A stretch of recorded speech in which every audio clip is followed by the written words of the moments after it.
Most founders aren't satisfied. Most farmers aren't satisfied. They know they can do a little bit better.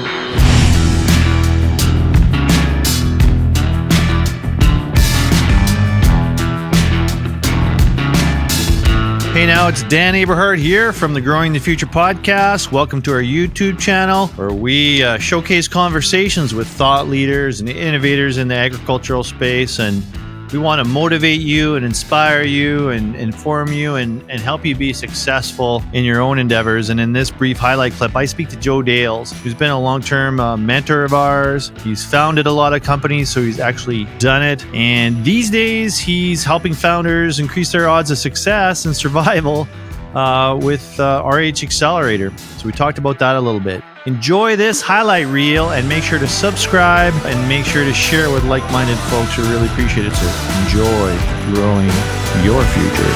When you're running these companies, what is it like to be in the middle of all these stakeholders and everybody that needs so much from you as a leader? You know, it's a challenge, right? Because everybody's different. People are different. They all have different motivations. But it makes you happy when you've got a team that is driving things forward or become the next leaders. That's where I default. You know, I do screen people and I recognize innovators when I see them.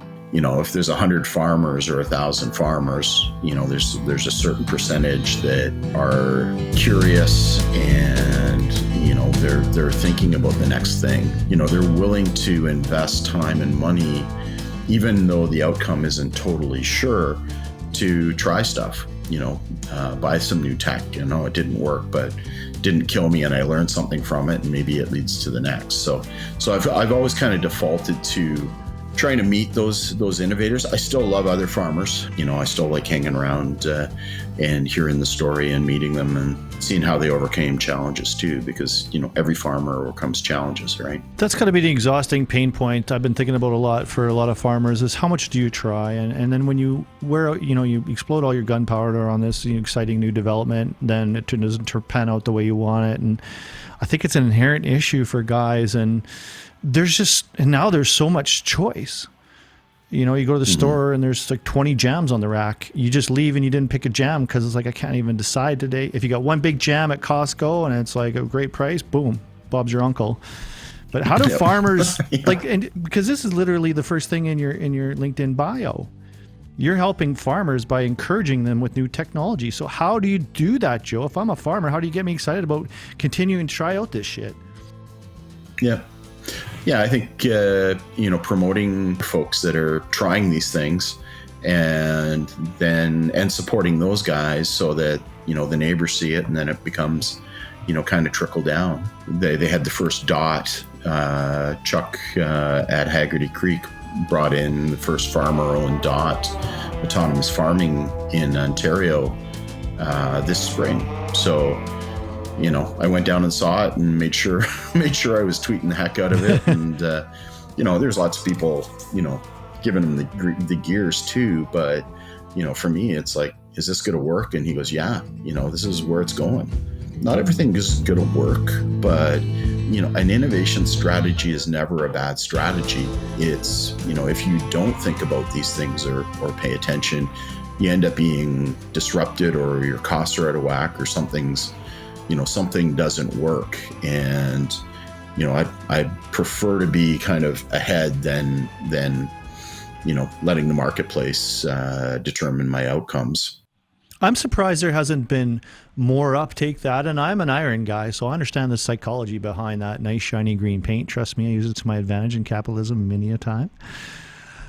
Not ashamed to say, but why are we more resistant than I thought we would be, given, you know, all of the advantages that could potentially come from automating smaller machinery? It's pretty revolutionary, right? And, you know, Deere and Case and Kloss and all those companies have done a pretty good job on being good at being farm equipment. So starting from scratch and reinventing like Norbert did, you know, over at Tequila, I think he told me over a margarita in Mexico is where he said he doodled out the original, he was just thinking big thoughts, right? Because he was, you know, they were probably asking him to make bigger and bigger Seedmaster equipment.